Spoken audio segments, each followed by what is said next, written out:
Goodbye. Hello, Heisman. 20, 25, 30, 35, 40, 45, 50, 45. There goes Davis. Oh, my God. Davis is going to run it all the way back. Auburn's going to win the football game. They give it back now to the 30. They're down to the 20. All the band is out on the field. He's going to go into the end zone. Four-man Alabama rush. Got him. No, they didn't. Oh, my gracious. Yep. How about that?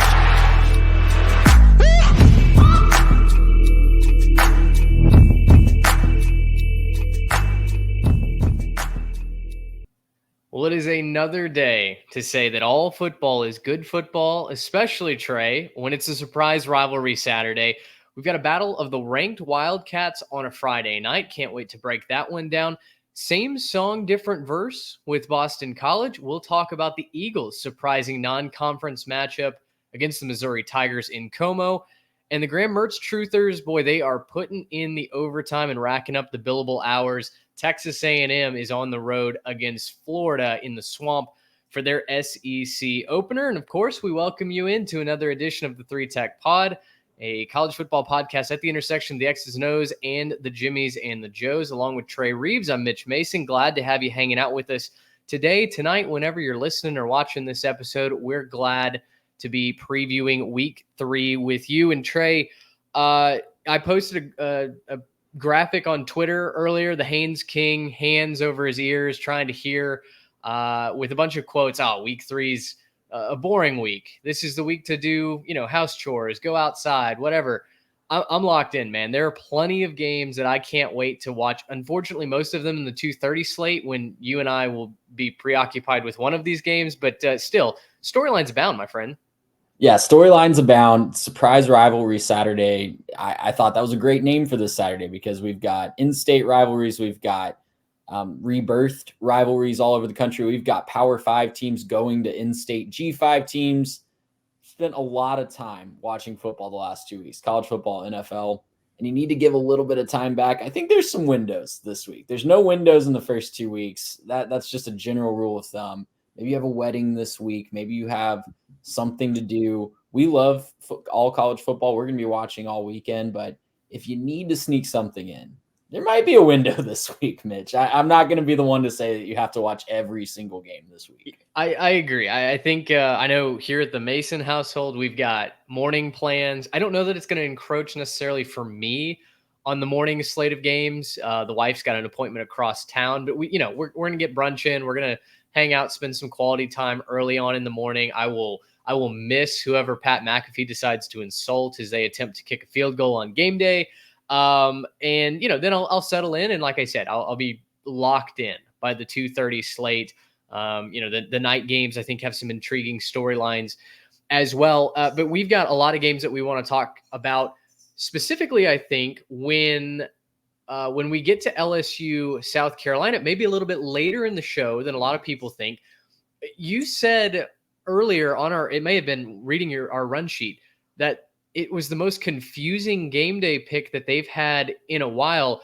It kind of sets the tone for me this week, where it feels like nobody really knows where to look. There's a bunch of interesting storylines, but no, Texas and Michigans that are just commanding attention. So to me, this is kind of an arts and crafts Saturday, Trey. Like, make of it what you will. Choose your own adventure. Yeah, I was about to say, choose your own adventure Saturday is great. Maybe Dungeons and Dragons Saturday. I don't know.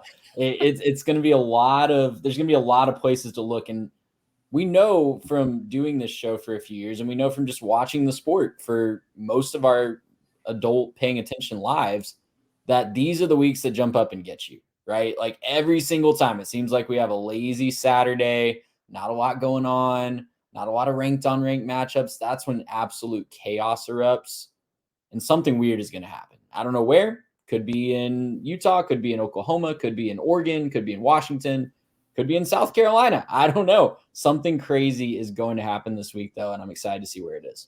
Well, let's roll right into it, man. Let's get to our 3 Tech Big 3. Again, if you're new here, these are our 3 biggest games you must find a TV to watch over the weekend.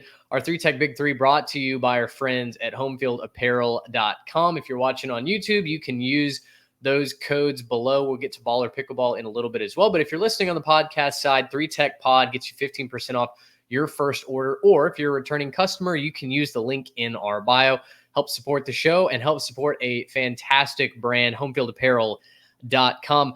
Trey, we are rocking with number 20 Arizona and number 14 Kansas State as our game of the week. The Kansas State Wildcats, 7.5-point favorite, 7 p.m. Fox. This is a Friday night game, so maybe get your date night in on Thursday night. Maybe if your team plays. Man. My date night this week is watching Texas State, Arizona State. My wife is fired up about that game. And yeah, you guys did talk about that on the Leftovers episode this past Monday. I thought it was a great breakdown. I'm also very excited to watch this game. But, listen, if you're looking for an opportunity, I would say maybe Thursday night, maybe catch the second half of that one, maybe Saturday if your team's already played, but Friday, you need to be locked in on some college football.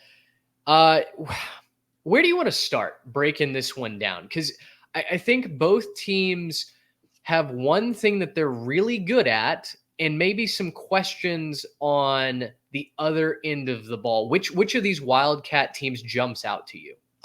Well, I'll start with my pick. I'm going to go Arizona plus the points here. It's 7.5-point spread as we record here on Wednesday night. There's just going to be too many offensive explosive plays, I think, for both teams for me to think that Kansas State is going to cover a 7.5-point spread. Anytime I'm expecting a lot of points, I like to lean into the underdog. That's one of the rules I live by. Sure. Hasn't betrayed me too often. But, man, just watching Kansas State, I think the storyline for me, after watching them last week pretty closely against Tulane, they really struggled to stop the chunk plays through the air. And now you have Tetairoa McMillan coming into town. That's going to be the story for me. I don't think they can really hope to stop Tetairoa McMillan, maybe try to contain him, but really, he's going to get his in this game. And so what does Kansas State do to try to scheme that away? What does Kansas State do to try to take away all the other options and say, okay, Tetairoa going to get his, or do they decide that he's not going to beat them and they just blanket him and make someone else beat them? That's going to be a fascinating backstory, fascinating chess match to watch for me. Both of these offenses have put up some really nice numbers. I know there's been a lot said about Avery Johnson so far. Hasn't really hit his stride as a passer. I think that he has a good opportunity this week against an Arizona secondary that has struggled through the first 2 weeks of the year. So I'm expecting a ton of points, to put it simply. And that means I'm going to take the underdog plus 7.5. Yeah, I don't have the over-under written down on my run sheet. Maybe you can pull that up. But I'm also 60.5 is the current over. 60.5? Yeah. Yeah, it feels like that could very easily go over, especially on a Friday night. And I think I'm going to lean into Arizona plus the points as well. I think Kansas State does find a way to win this one close, just like they did against Tulane. Here's the thing. You've got an Arizona offense that is a whole bunch of fun, right? Noah Fifita, T-Mac, as you mentioned, they've been really good this season, but Arizona is also running the ball very well. In just the first 2 weeks, they're averaging, 297 yards through the air. They're also putting up big yards on the ground. For Kansas State, that defense, as we highlighted after the Tulane game, they are giving up chunk plays at an alarming rate. Tulane was able to move the ball down the field, kind of one big play after the other, whether it was a seam route to Mario Williams or dumping it off to Mekhi Hughes or somebody underneath. Kansas State oftentimes was not in position to make kind of routine plays, hold Tulane to 3-4 yards of play, get off the field on third down. Instead, what really turned the tide in that game was a scoop and score.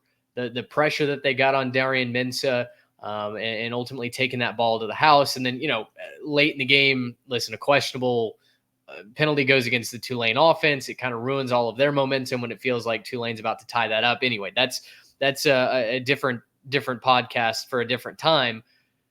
What I'm concerned about on Arizona's side, though, is their defense. You mentioned that Avery Johnson has not gotten going at kind of that high octane level that I think we're anticipating him getting to. I mean, when Wally pipped Will Howard last year, he rushed the ball into the end zone 5 times in that game.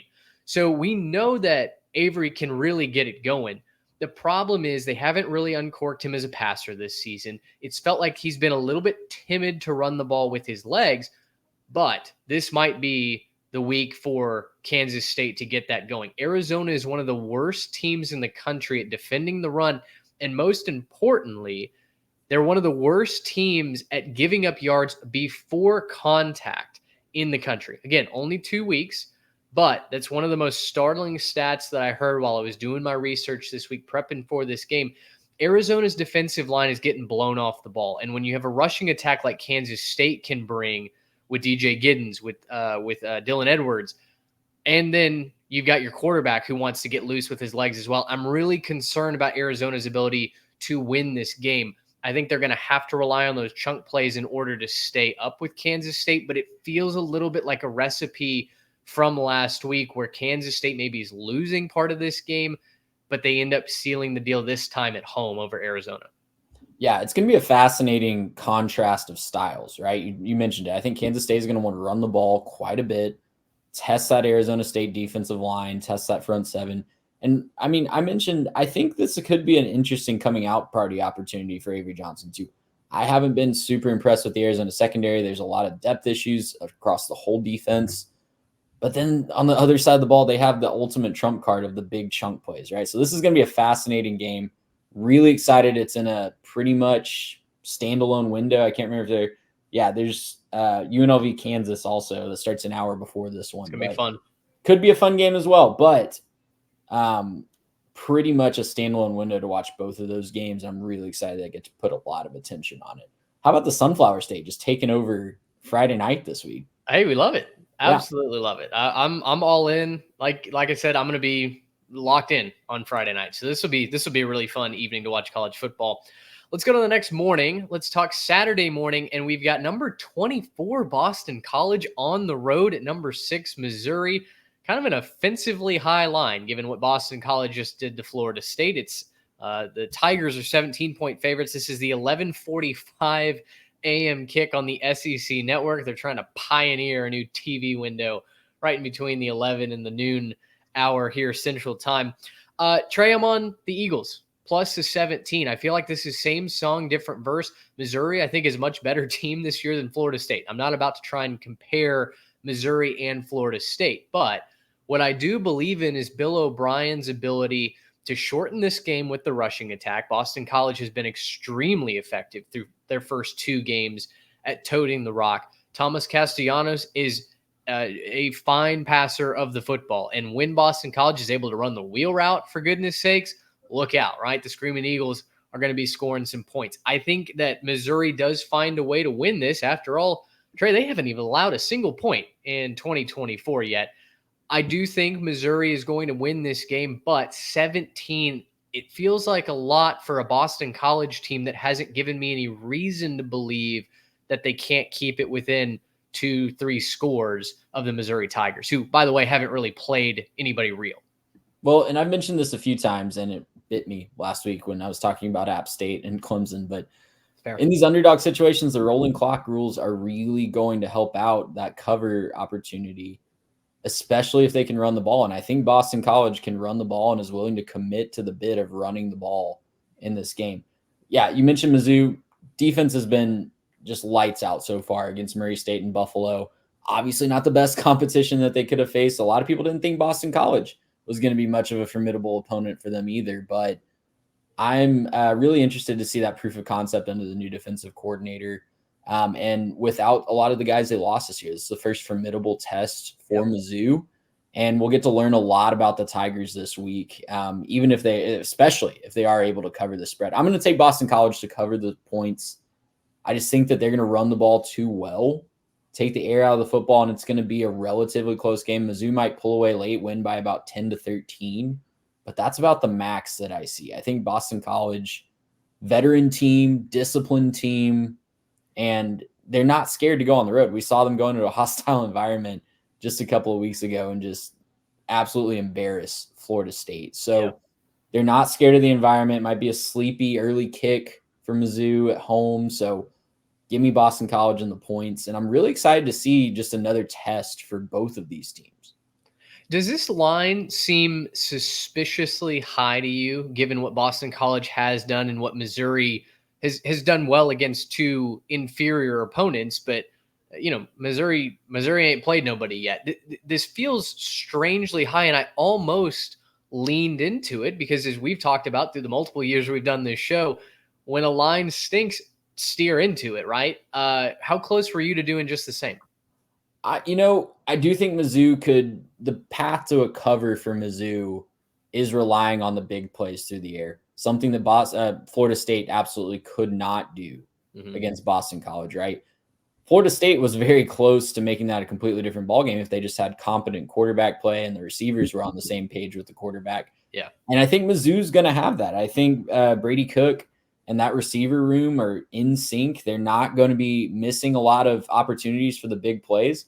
And that could really hurt Boston College. So the path to a cover for Mizzou is actually hitting on those big plays and exploiting Boston College, exploiting being more athletic in the receiver position than Boston College is in the defensive backfield. That's certainly a real possibility.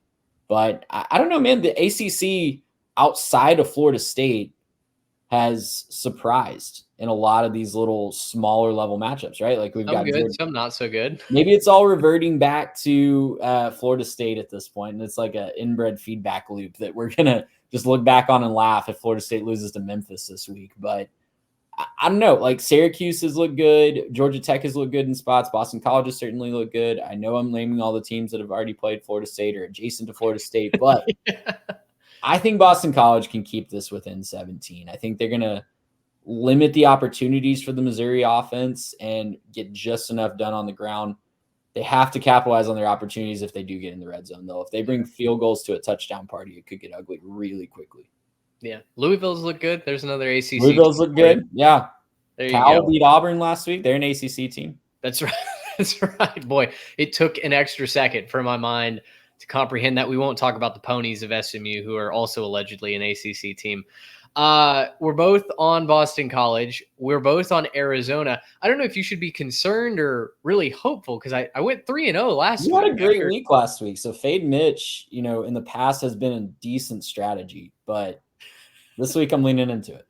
You're on a heater. I'm going to try to catch some waves with it. There you go. Well, let's go to our final Big Three game of the week. Texas A&M, road favorites by 4 points on the road at Florida. This is a 2:30 kick on ABC. I think you and I will be in front of a TV for this. I might be in my closet for this game. I'm terrified of this game, Mitch. Batten down the hatches, get in the air raid shelter. Get enough food and water to last you 3 days. Because boy, we're going to be in mourning if Texas A&M finds a way to lose this one. That's a good way to segue into your pick. I don't think you're going with the maroon and white, are you? Mitch, I'm going Florida outright. Yeah. Why, Trey? It pains me to say as a fan of the Texas Aggies, but I have seen this movie too many times before. And listen, as a fan of Texas A&M, I know you guys don't come to the show to hear fan takes, but humor us for this one game this week, because it really is a huge opportunity for a proof of concept. A win would go a very long way to winning back the good graces of the fan base down here in College Station. A loss would mean that the A&M program is way further off than most thought and not look good for the long-term outlook of the Mike Elko era. There's a lot riding on this game. I'm just talking about from the fan base rumblings that you're already hearing because they lost to Notre Dame, and then Notre Dame followed that up with a loss to Northern Illinois.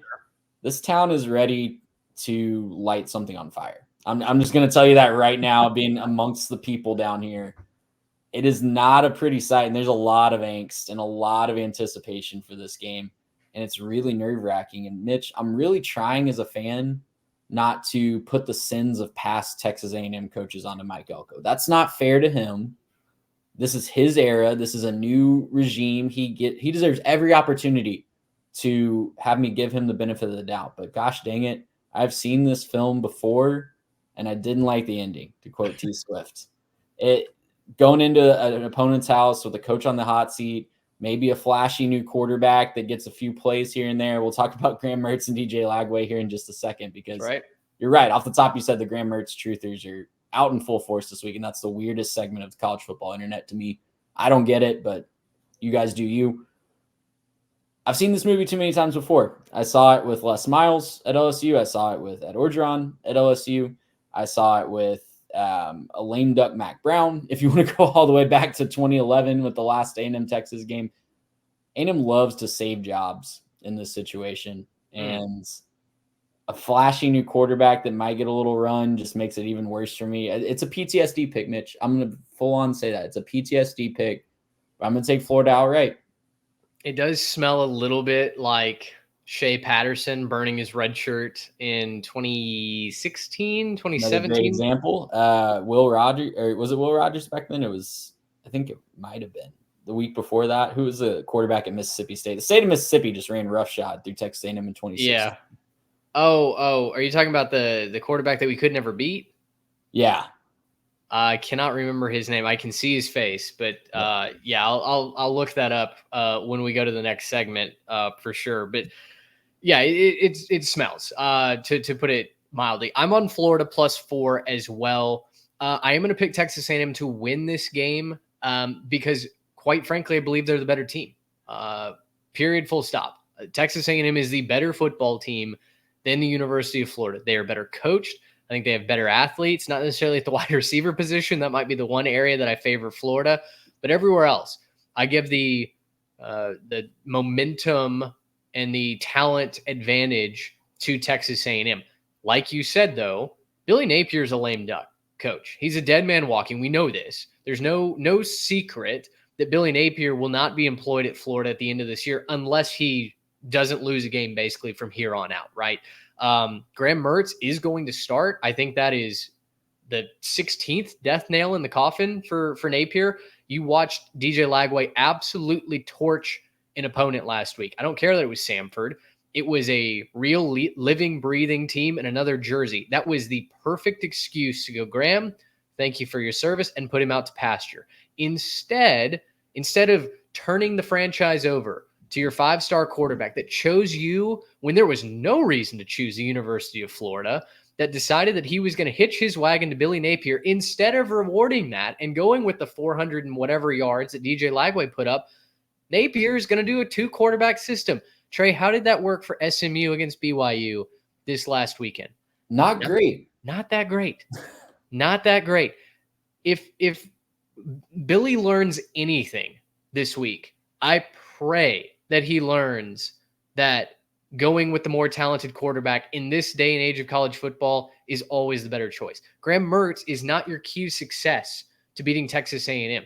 If Florida's going to beat the Aggies, it's going to be because DJ Lagway goes hog wild on a secondary that has played fine, but still is very inexperienced as far as playing together. A lot of new faces. This is their first true road game, first road game of any kind for the Aggies this season. The Swamp is a difficult place to play. It's 2:30 in the afternoon. It's going to be hot. It's going to be humid. It's hurricane season, Trey. There are all these reasons why Florida should win this game, and it's why I'm taking them to cover. But boy, the other end of it, there's the Texas A&M history of losing these road games. By the way, they haven't won a road game since October of 21 when they last beat the Missouri Tigers. That feels like a lifetime ago. Yeah. All of that is in the pot, and I still go, Napier's going to figure out a way to screw this up. With everything that should be going in Florida's direction for this game, Billy Napier is by far the worst coach on this field. That staff is by far the worst sideline on this field. So I think Texas A&M ultimately wins, but I think it's probably in a rock fight. Just like I predicted they would win against Notre Dame in a rock fight. The pieces were there. A&M just didn't get it over the line. Yeah, didn't execute. There you go. But this really does feel like a game where whoever gets out of their own way the most. It's a big referendum on Connor Wegman, I think, too. I think I personally have taken the stance that I will wait to evaluate until after the Florida game. And that's been my coping mechanism through the first 2 weeks of football season. And it's time to pay the piper, baby. that coping mechanism is running out. And yeah, listen, should A&M win this game? Yes, I think they absolutely should. I think the defensive line of Texas A&M is going to give the Florida offensive line a ton of problems, just like the Miami defensive line did. Mm-hmm. I have no idea what they're doing with the quarterback situation, and usually that would give you confidence as a fan. As an A&M fan, that terrifies me because all it's going to take is DJ Lagway breaking out on a couple plays, and then he's in there, and then just who knows what happens after that. If it was Graham Mertz, I'd be way more confident than the whole time. But we really don't know what they're going to do. He's mentioned, Napier's mentioned a couple plays here and there. There's been rumors that it's just a couple packages. That seems like the more way to do it if you're going to try to keep the efficiency and keep the rhythm of the offense. But yeah, man, if he goes out there and alternates drives or gives DJ a couple drives, that's just going to be a recipe for disaster. Yeah. I think, because if you're willing to do that, you should just start the kid. That 100%. If it's just a couple packages, I get it. But it looked like he could run the offense, and I just have no idea what they're doing here.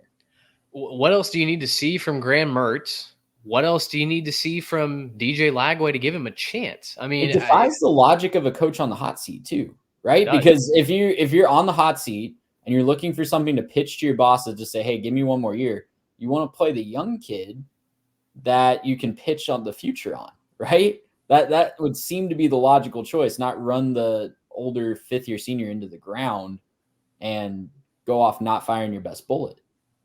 You want to be able to tell him in the portal after you've been fired, hey, I gave you a shot. Come with me.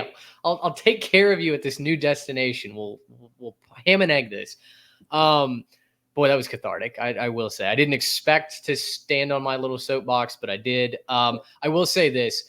X's and O's wise, what I'm looking for in this game, Texas A&M statistically has struggled against the run. When you dive deeper into it, they've struggled with a few runs. They've given up some big chunk plays. 2 in the Notre Dame game come to mind. I think 2 against McNeese State come to mind that have with backups in. Yeah, against third and fourth stringers that have A&M statistically given up about 180 yards on the ground. I don't think that's going to be the reality. But week 3 would be a heck of a time for them to figure that out and to plug their gaps for sure. The other thing is that I'm looking for, can Florida's secondary play press man-to-man coverage? That was how Notre Dame took away A&M's wide receivers that are not great athletes, right? They're not those 5-star speedsters. They're not expert route runners, at least not yet. I think they've got some pieces, some young wide receivers that will and have flashed. But they're not going to be the guys that you rely on to go beat Florida in your SEC opener on the road. So if Florida's secondary can step up, play press man-man coverage, take away those wide receivers, there's no reason this shouldn't be another 23-13 kind of result in favor of Florida. So if you're a Gator fan, you're still listening. That's the recipe for success here. Choose DJ Lagway and play press man-man. DJ Lagway and Terry Bussey, those are the 2 X factors to me, because those are the 2 players that could take struggling offenses and take them to another level. There you go. So we are on the same side of the card, at least against the spread, for all 3 picks. For those of y'all listening, Jimmy's and Joe's, usually Trey's really good against the spread. So I don't know if he's riding my coattails this week. I'm riding his. You can fade us, birdcage it, whatever you want to do. Throw in some other picks. Join the fun. Let us know which way you ride on each of these big 3. Not financial advice, of course. We're just using proverbial nuggies over here. But Trey, let's move on to our Saturday storylines presented by Baller Pickleball. Use code 3TechPod for 10% off their equipment and merchandise. Trey, we've got the Pac-12 Memorial. I called this a celebration of life Saturday. We've got the Civil War, the Platypus Cup, whatever you want to call it. Number 9, Oregon, 16-point favorites on the road against Oregon State. That's a 2:30 game on Fox. But you've also got the Apple Cup, Wazoo and Washington State. Wazoo and Washington. The Huskies are 4.5-point favorites. That's a 2:30 game on the Peacock Network. Which of these 2 games stands out to you, and which way would you lean? Man, I mean, I'm excited to watch both of them. I don't know how much I'll get to watch live because it will be at the same time I'm in a puddle of emotions with A&M Florida. But, man, I think Oregon State has a better chance of knocking off their in-state rival. I know Washington State just ran for over 300 yards last week against Texas Tech. I don't know how well that performance will age throughout the year. We'll talk a little bit more about Tech towards the end of the show this week. But man, Oregon State is committed to running the football, and that's been the recipe for success against Oregon so far this year. Oregon has a lot of problems on the defensive side of the ball that they need to figure out in a hurry before they get into the meat grinder of Big Ten play, where a lot of teams are going to try to exploit that ground deficiency. I know Ashton Jeanty is probably the best running back in all of college football, but there's a lot of holes that were there even against Idaho too the week before that. So if you're giving me, like, if you made me put some money on an outright money line here, I think I'd put it on Oregon State. I like that pick a lot. Initially, I was all gung-ho about Mateer's Privateers. They looked great against Texas Tech. Like you mentioned, that might not be all that difficult by the end of the season. The advanced analytics, as well as I dug more into that game, Trey, they hate the guys from the Palouse. They are all aboard Washington this week. Stats of War tweeted out his breakdown of this game. He had Washington minus 11.5, more than a touchdown above what you can find at your normal sports book. So that stopped me in my tracks. Like you said, I think I backed off some of that Cougar hype that I had from watching them just dismantle the Texas Tech Red Raiders. I mean, they were forcing turnovers left and right. Washington isn't an elite team this year. At least I don't think they're going to be, but they do look very put together, very poised through a quietly successful first 2 weeks of the Fish administration up there in Seattle. Yeah, and I'm really impressed with the defense, especially. They've looked really good defensively. The offense quietly put up 500 yards last week against Eastern Michigan. Sure. Didn't have a ton of points to show for it. Maybe need to work on finishing a few drives, but things are not as bleak as they seemed in the depths of the transfer portal, opening wide open in Seattle. I'm really excited to see what they can do around the rest of their schedule this year. I'm going to take Oregon State plus the 16. I don't know that I'm going to take them outright. I agree. Like, if you had to put money on a money line, I think Oregon State, especially since they're at home, is the side to pick.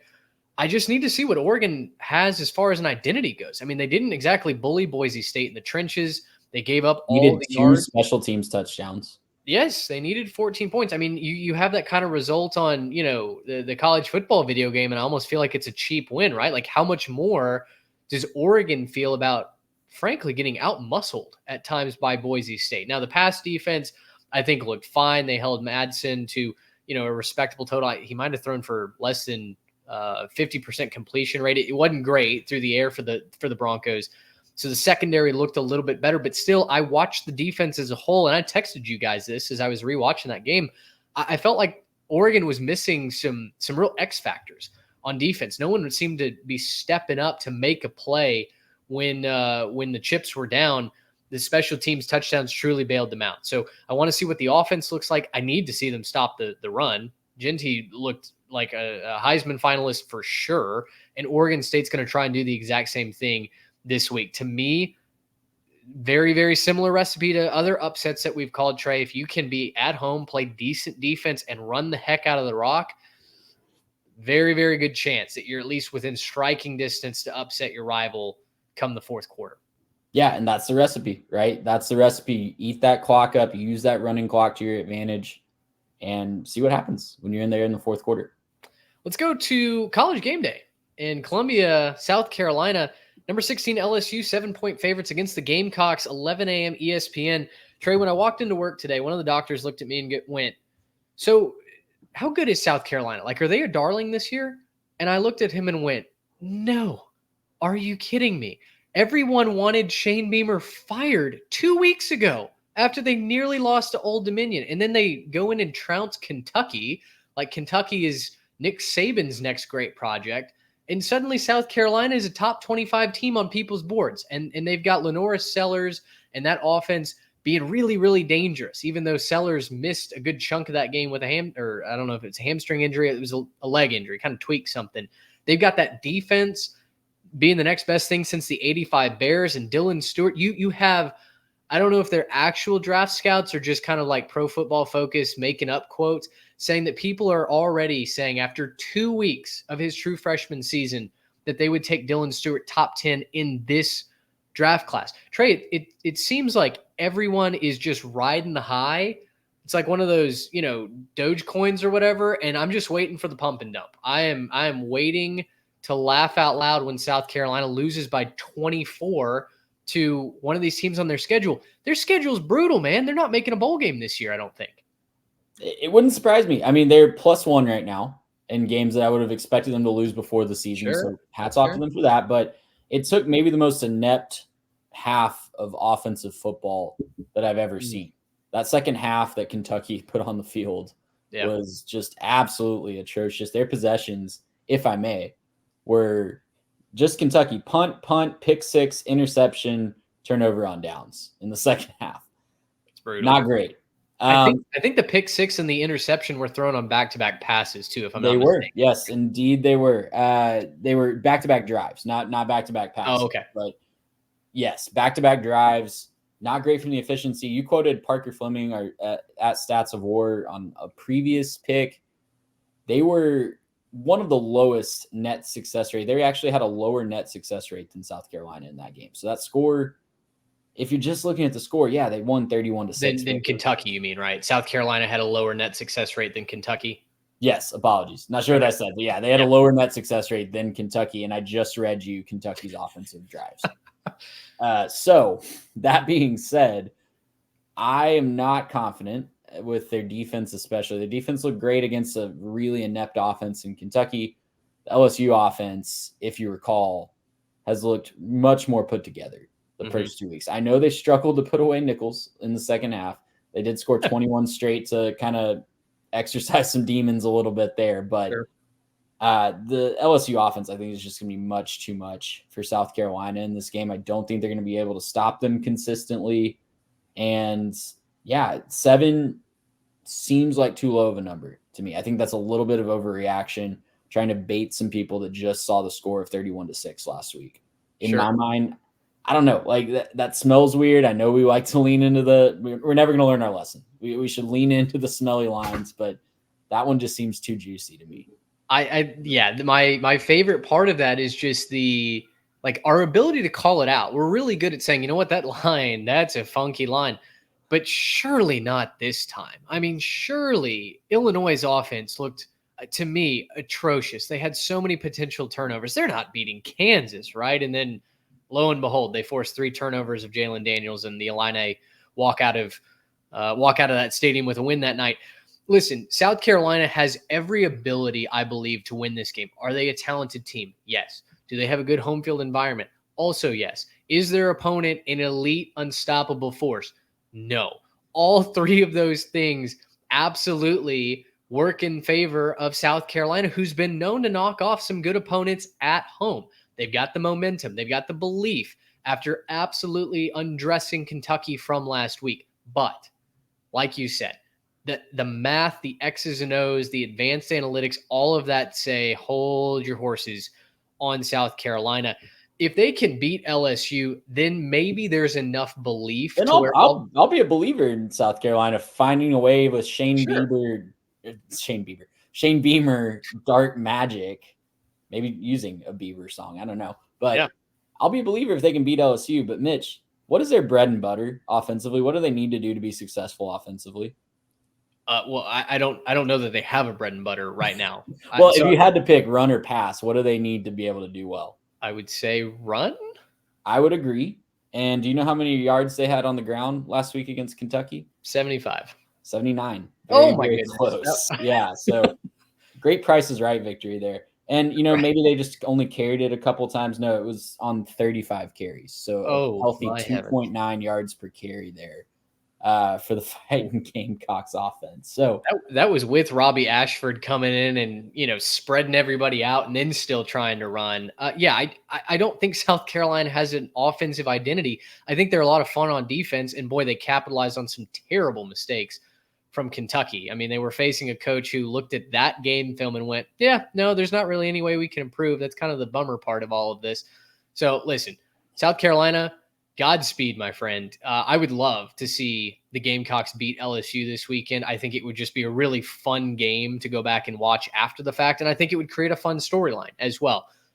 But boy, I am looking at the equation, and I'm not seeing how we get that final result right now. So I will have to eat some crow on the live show if South Carolina wins this game. I've got LSU covering comfortably as well. Backyard Brawl setting the tone for their respective seasons. We've got West Virginia 2-point favorites at Pittsburgh, 2:30 p.m. kick on ESPN2. Trey, I'm fascinated by the line here. Pitt had a massive comeback against Cincinnati. It's Eli Holstein's third career start. It will be his second straight start in a rivalry game. West Virginia really came out flat against Penn State in their first rivalry game of the season and didn't give you a whole lot to hang your hat on. I don't really know what to make of this game, to be quite honest. I don't feel like I have enough data to say anything, any one discernible thing other than maybe West Virginia's defense looks a lot worse than I kind of anticipated it would against Penn State. You have a leaning in the Backyard Brawl. I really like what I think Pitt found offensively in that second half and really in that fourth quarter against Air raid, Cincinnati. baby. Yeah, Eli Holstein slinging the rock around. They had multiple receivers over 100 yards by the end of that game. I know it's Cincinnati, and Cincinnati not known for their defense at this point in their program's So sad evolution. But, Drew Aller was slinging it all over the yard against West Virginia. And those Penn State receivers that we were maligning potentially going into the season made that secondary look really iffy week one. So unless they figured something out back there, I think Pitt's going to be able to move the ball really well. I'm not convinced that Pitt's defense will be able to stop the West Virginia offense. There could be a lot of points scored in this one, but I'm inclined to lean towards Penn State plus the points here. At home, I think they might be able to get a stop or two more than if they were on the road. So You mean Pitt at home? Did I say Penn State? You did. Goodness, man. Let me just stop that train right before the comments roll through here. Let me West Virginia does not have to play Penn State again. I think all Mountaineers fans can rejoice at that fact. But Pittsburgh at home +2. I think they have the ability to maybe get a few more stops than maybe if they were on the road. And this was a close game last year, right? I know Pitt was maybe favored going into that game. I can't remember exactly, but this was a game that was considered a swing game last year. They came up on the short end of the stick in it. I think they can maybe at least cover, maybe edge out a win at home. I'll be honest, I don't have a reason for taking West Virginia other than the distinct memory of last year, you introducing us to Neil Brown syndrome and saying, you know what, man, things are going to get weird. Suddenly everyone after the Penn State That's when game he was on the hot seat, though. I will say that was when he was on the hot seat. He is no longer on the hot seat, and that means you say that, but after the Penn State loss and the way they looked not good, the difficulty in their schedule, I'm not saying he's currently on the hot seat, but I'm saying that the well wishes and grace that he earned after last season. I mean, you're a message board fan, right? I mean, you see how people overreact. Like, we live in an age where all of the safety in a coaching job can be gone overnight. Look at Ed Orgeron, right? I mean, he wins a national championship and he's out before the end of the next season, right? Like, things can turn on a literal dime. And I'm hopeful that West Virginia doesn't get to that point, because I used to be a Neil Brown hater. I thought the guy had no idea what he was doing when he first got to West Virginia. Turns out it was just late to the party, because, boy, when they're clicking, they're a lot of fun. They've just got to have the defense to do it. I don't know if that's on campus this year, but I'm going to just blind faith. I'm going to lob a dart, and we're going to go with West Virginia. Nick Fitzgerald, by the way, Mississippi State quarterback that terrorized our Aggies. That's him. Yeah, you brought up a lot of bad memories by remembering that name. Yeah, I'm sorry about that. Final Saturday storyline, Trey, is a Rocky Mountain low. Colorado is 7-point favorites. Before you say anything, Mitch, you have a lot to get off your chest on this one, and I think you speak for Garrett and myself. I'm just going to mute my mic. You take it from here on this one, bud. You go. 7-point favorites over Colorado State, 6:30 p.m. CBS. Listen, we'll talk advanced analytics, talk the game very quickly. I will say, though, we did have a discussion, a lengthy discussion in our group text, and it is the official position now of the 3 Tech pod, not to be dramatic, but we're not going to be covering Colorado really going forward. After Deion Sanders got up in front of the assorted media, after the way he's treated them, after the way that he reportedly told the band not to play the school fight song when Shadur scores, to play his rap song instead, And then most recently, once he got up in front of the media and compared himself to Jesus hanging on a cross and saying, I've been hanging here a long time. I can take whatever hate you bring. We as a podcast are just out. We don't really want to be a part of this, frankly, psychotic and narcissistic downward spiral, both personally and professionally. We've certainly gotten our shots in. I've heard other podcasts say this as well, that, we at times have been certainly guilty of making clips, I think, of the Prime era, because, man, he makes it so dang easy, right? And it's very, very easy to talk about someone who makes as big of a spectacle as he does. But you will not be able to count on that from us going forward. We're just kind of done with it. So if Colorado football wants to be relevant and win some games, congrats. We'll talk about the game. Other than that, though, we're frankly done with the clown show that's going on in Boulder. Yeah, well said. I have nothing to add. It's been a week for Coach Prime. It's been a couple of years, I would say. And this week was certainly a low point, from Shedeur walking off the field late in that game against Nebraska to all of the media craziness. I'm right there with you. You speak for me, and I think Garrett as well. It was interesting. There was a viral tweet that went around asking, I think after Shedeur maybe was blaming the offensive line for why they lost that game. There was a viral tweet going around going, how many more seasons is Dion up there in Boulder? And I said, 1. I'll give him the winter, and then I think he's gone. And I mean, that just kind of encapsulates where I think Colorado football is right now. To the field, Trey, the facts are that Colorado's 1-9 in their last 10 games against FBS opponents. I've mentioned advanced analytics quite a bit tonight. When you dig into the math, and you are a proponent, a disciple of the SP+, when you dig into the advanced analytics, they hate Colorado and Colorado State going forward. Colorado State is going to be double-digit dogs in multiple conference games coming up as soon as they get to Mountain West play. The fact that at home they are only a 7-point dog to Colorado is incredibly concerning. It's a team that does not have an offensive line. All of that talent has not figured out how to block anything. Shedeur is more interested seemingly in playing the blame game than he is actually leading his team. And the defense has a couple of injuries. There's nothing other than Travis Hunter taking this game over that makes me think Colorado will cover, maybe even win this game. So I'm going to take the Rams plus the points. Fort Collins is a cool place. I want to see Jay Norvell succeed, and they were really close to getting a rivalry win last year. This would be massive for Colorado State if they could win this game. Seemingly, it would be maybe the end of it all in Boulder if Colorado loses this. So, I think as a college football fan, I would like Colorado to have a fresh start. So I'm going to root for the Rams to win this. I'll take them plus the points. I think there's a little too much pride in the Colorado locker room to lose this game outright. I wouldn't be surprised if Colorado State keeps it very close at home. I highlighted this in the offseason. They do not get to play this game in Fort Collins very often. They play it almost every year. Hasn't been in Fort Collins in quite some time. And if you look back through the history, it's not played there very often. So it's going to be a very interesting environment. National TV coverage on a 3-letter network. Yes. Yeah, that how often does Colorado State going to get that? So they're going to really roll out the red carpet. I think it's going to be a fun scene. I do think Colorado has just a little bit too much talent. I know Shedeur Sanders can afford to run for his life just a little bit more against Colorado State. Sure. There's not as many athletes that can chase him down. So those sacks against Nebraska look a little bit more like against North Dakota State, right? And against some of the other teams they've played with lesser talent, where he can turn that into a 10-yard gain instead of a sack. And really that, I think, will be the difference in this game. But the wheels could certainly fall off. Don't hear me not saying that this is going to fix everything. The wheels could easily fall off very early on in this game, and then all bets are off. Well, those are our Saturday storylines. Write in. Let us know which ones you find most entertaining. Trey, let's run the turbo offense here to conclude tonight's episode. We've got the Victory Bell, rivalry game between Cincinnati and Miami of Ohio. Cincinnati obviously coming off a disappointing loss to Pitt, a game that they never should have dropped.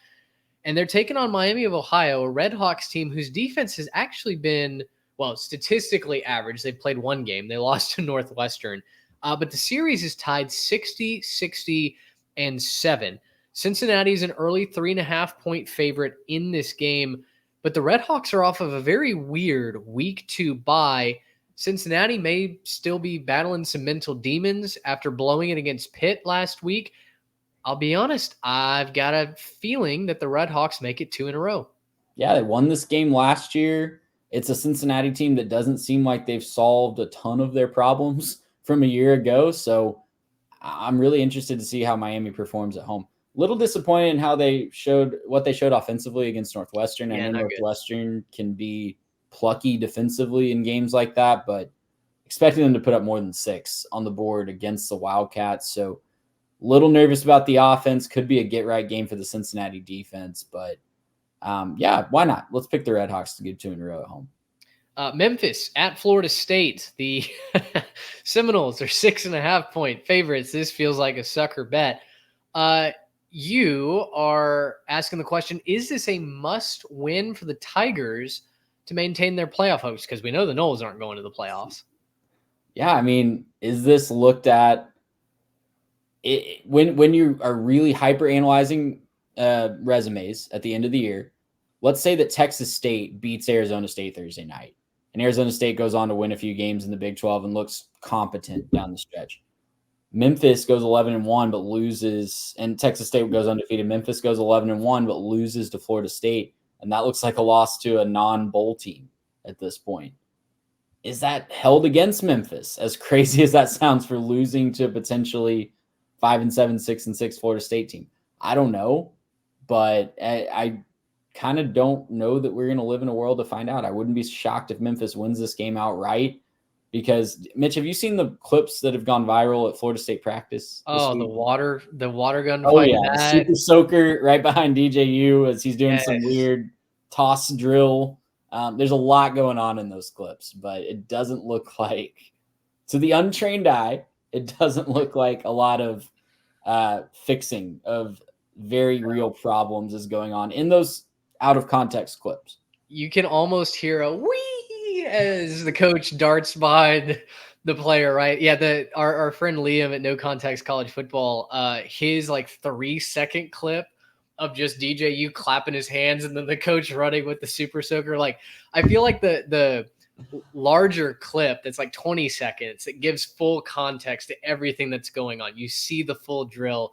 I feel like that's honestly not that weird, but that 3-second clip of just the Super Soaker running behind a punt returner, that is going to be a Hall of Fame tweet, I do believe. Hey, maybe they're just keeping it loose. Maybe they're trying to not be too uptight about starting 0-2. There's something to be said for that.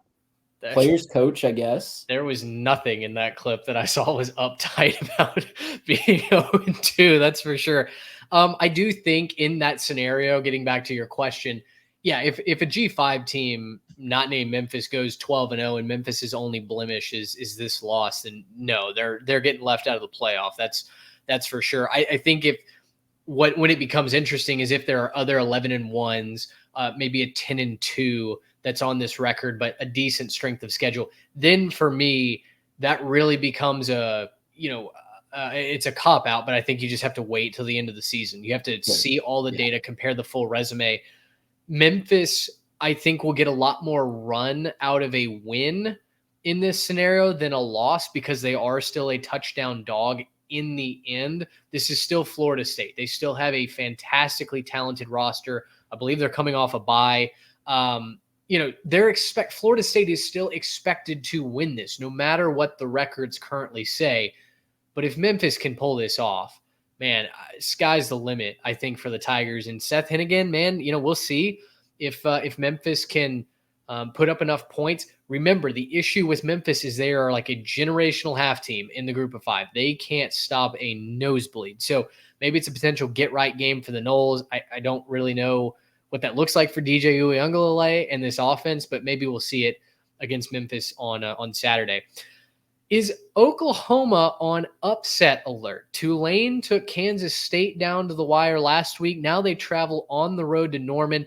The Sooners are 13.5-point favorites. But Trey, I went and watched that film in that win over Houston, the 16-12 win. Did you make it all the way through? Because it was rough. It was not fun. 2 times speed was certainly the MVP of that game.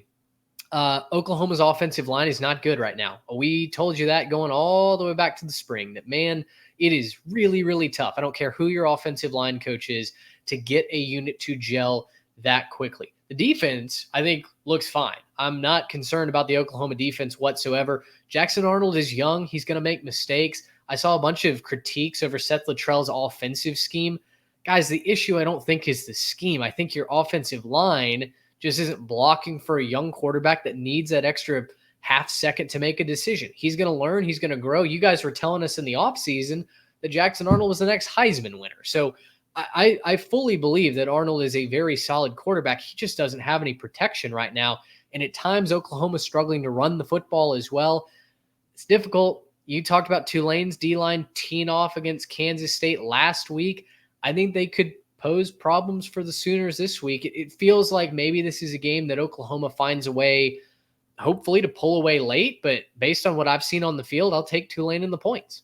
Yeah, that defensive interior for Tulane is really the make or break situation for me. I'm pulling up the box score right now just to see exactly, get you a correct number on what they did last week. But they only had 3 tackles for loss, but they really made Avery Johnson's life pretty miserable at times during that game. Mm-hmm. Yeah, not a lot there in the stats, but a lot of pressures, a lot of rush throws. If Houston can keep it within 4 points, I think Tulane's a much better team than Houston at this point. Yeah. So I'm leaning towards Tulane in the points very heavily, but don't underestimate the chance at like a true net crack game too for Oklahoma. They're way more talented than what they put on the field last week, and that's a bottom level performance that you saw last week. So a lot to fix in the film, and they might be able to fix it and get it right really quickly.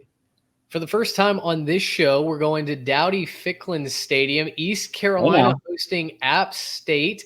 Trey, this is what you've dubbed the smelliest line of the week. App State is 2.5-point favorites on the road against ECU, which, for those who aren't familiar with Pirate football, 2-10 under Mike Houston last year. They are a defensive-minded team. Siobhan Revelle is probably going to be a 4th, 5th, 6th round draft pick this upcoming season at the cornerback position. And they've got a decent front four, and their linebackers are solid as well. Damian Wilson transferred over there from Missouri, for example.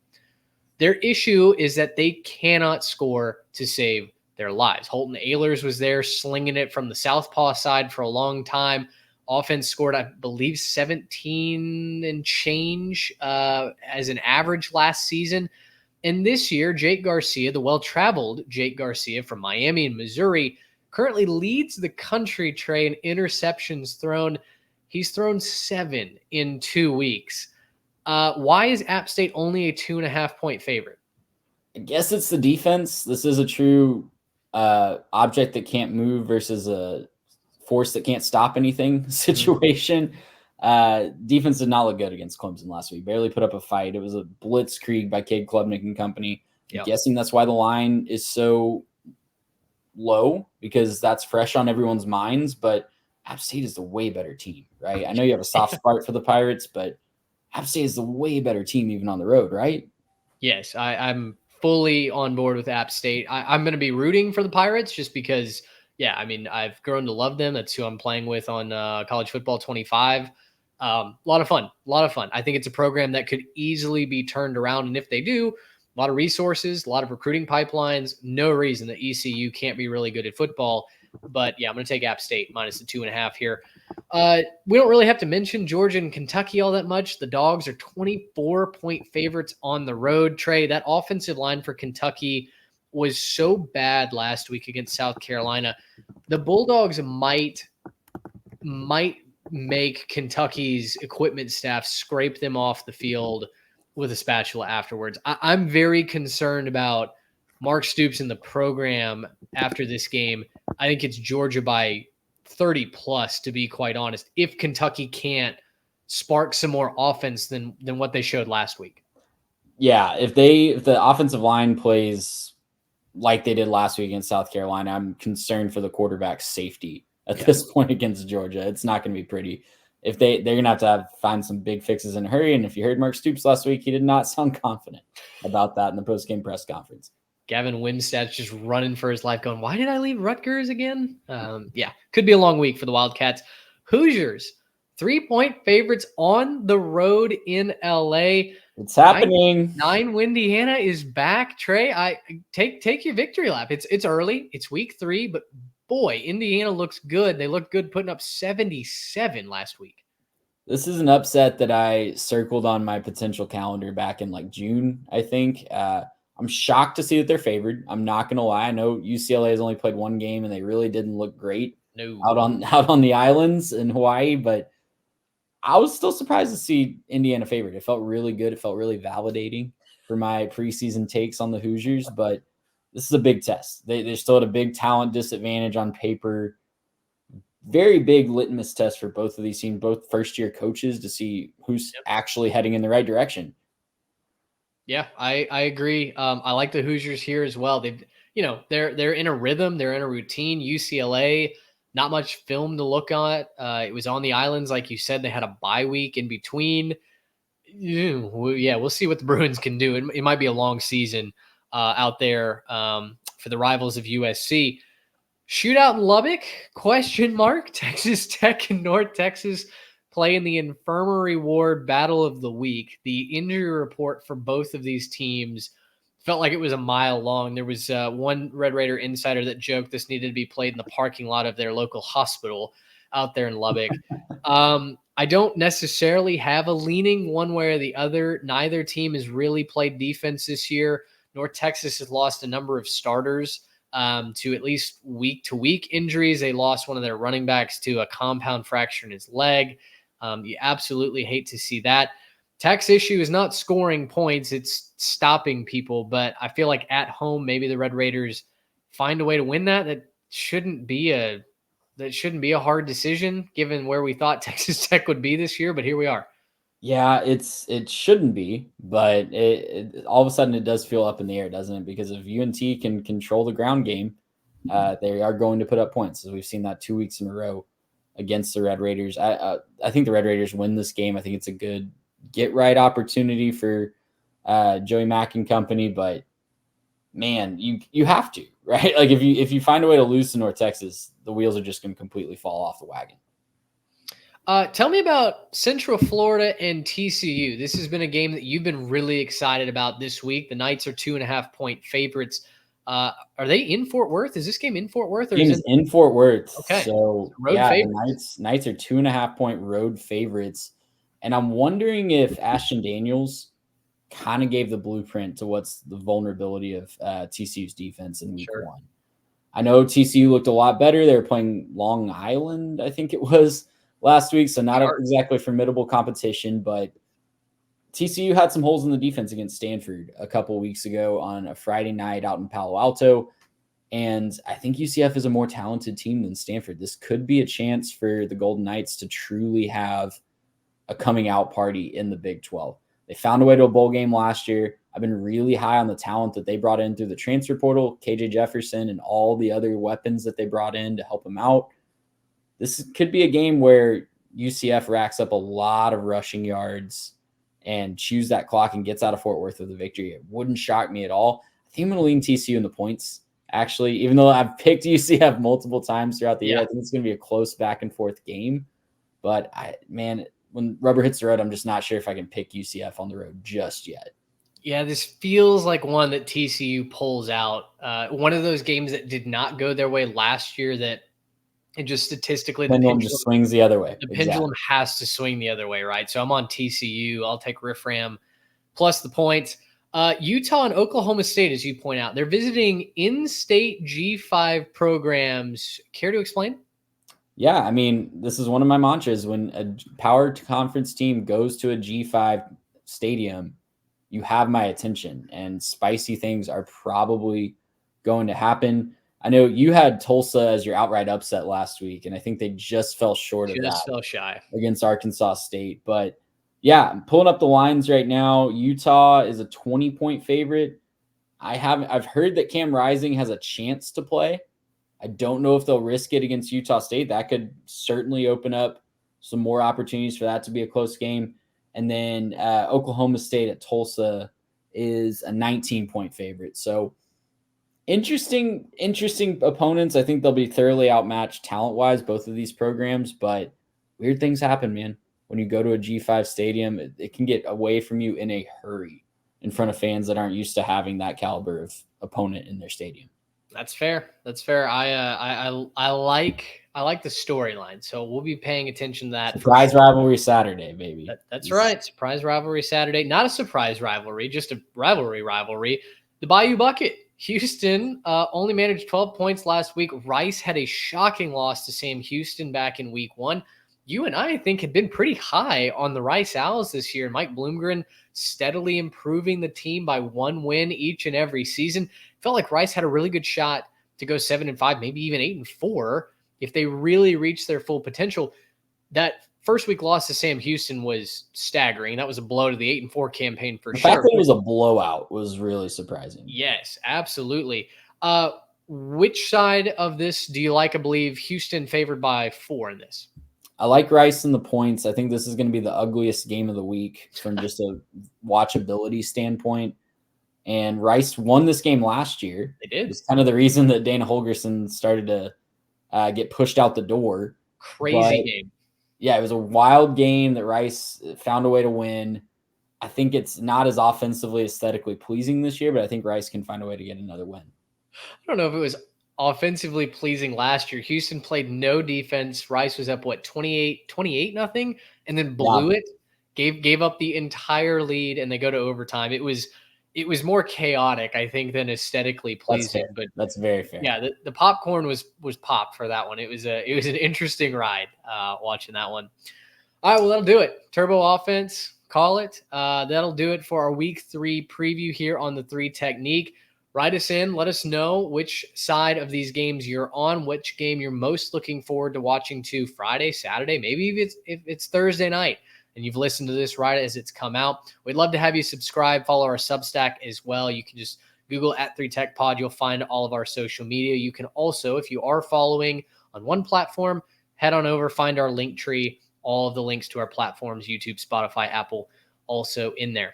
For Trey Reeves, I'm Mitch Mason. Thanks so much for hanging out with us. Until the Saturday Night Live show, so long, everybody. Gracious him. How about